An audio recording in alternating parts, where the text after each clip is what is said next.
আজকের ভিডিওটা একটা আপুর রিকোয়েস্টে করা। হ্যালো এভরিওয়ান, আসসালামু আলাইকুম।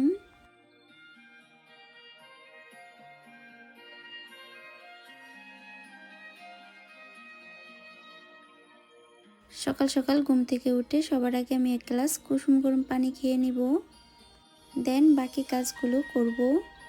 বাচ্চাদেরও নাস্তা সাথে রেডি করব। এরা দুজন রুটি টোস্ট আর ডিম পোস্ট খুব বেশি পছন্দ করে।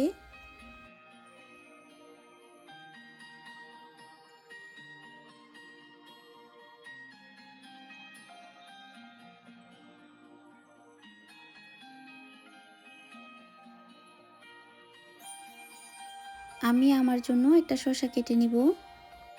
আমি সকালবেলা তেমন বাড়ি খাবার খেতে পারি না, কিন্তু আমার খুবই খারাপ অভ্যাস আছে।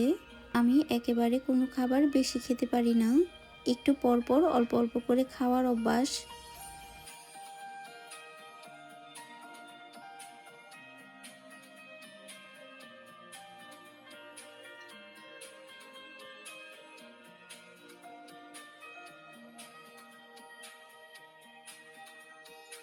আজকের চাটা দেখতে যেমন সুন্দর ছিল, খেতেও তেমন ভালো ছিল।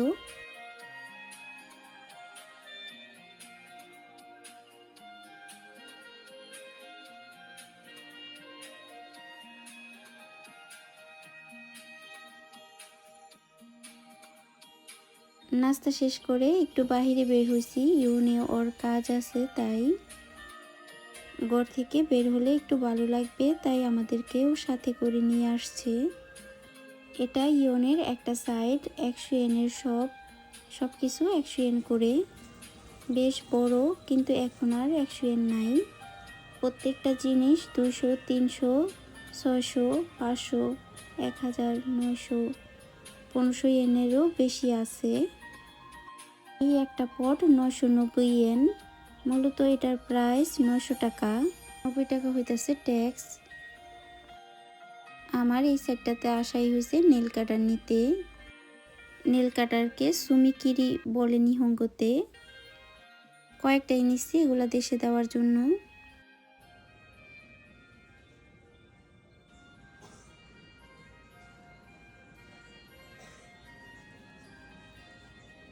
ইওনের হাকুন শপটাতে আবার খাবারের সাইডও আছে। এখন এই হাকুন শপটা অনেকটা দাইসোর মতো হয়ে গেছে।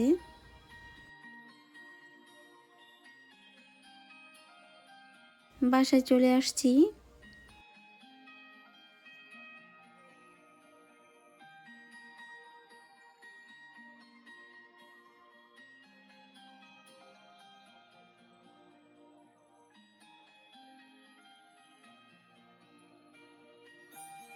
আমি অনেক দিন যাবত এই অমলেট করার ফ্রাই প্যানটা চাইতেছিলাম, কিন্তু কোথাও পাইতেছিলাম না। আজকে পাইছি। এটা 1500 ইয়েন ছিল। আর সাথে এই দুটা নিছি টেবিলে গরম খাবার রাখার জন্য। একটা আপু রিকোয়েস্ট করছিলেন চীন থেকে কিভাবে আমি অর্ডার করি জিনিসপত্র। আমরা কারো না কারো মাধ্যমে কিছু না কিছু শিখি। চলুন দেখাই কিভাবে চীন থেকে শপিং করতে হয়। ফার্স্টে চীনের অ্যাকাউন্ট খুলতে হবে। নাম, বাসার address, email, phone number, postal code এগুলো দিলেই অ্যাকাউন্ট হয়ে যায়। আমি স্ক্রিনে যেভাবে দেখাচ্ছি ওইভাবে অর্ডার করলেই হয়ে যাবে। আর জিনিস কিনে আপনি যদি রিভিউ দেন তাহলে পয়েন্ট জমবে। এই পয়েন্টগুলো পরবর্তীতে কেনার সময় ইউজ করতে পারবেন। আর কতগুলো অপশন থাকে, আপনি ক্রেডিট কার্ডে বা কম্বিনি স্টোরে পেমেন্ট করবেন কি না। আমি সবসময় কম্বিনি স্টোরে পেমেন্ট করি। কম্বিনি স্টোরে কীভাবে পেমেন্ট করতে হয় যদি না বুঝেন ভিডিও দেখে, তাহলে কম্বিনি স্টোরের স্টাফদের জিজ্ঞেস করলেই হবে, ওরা বলে দিবে। আজকের ভিডিওটা এখানে শেষ করতেছি। আল্লাহ হাফেজ।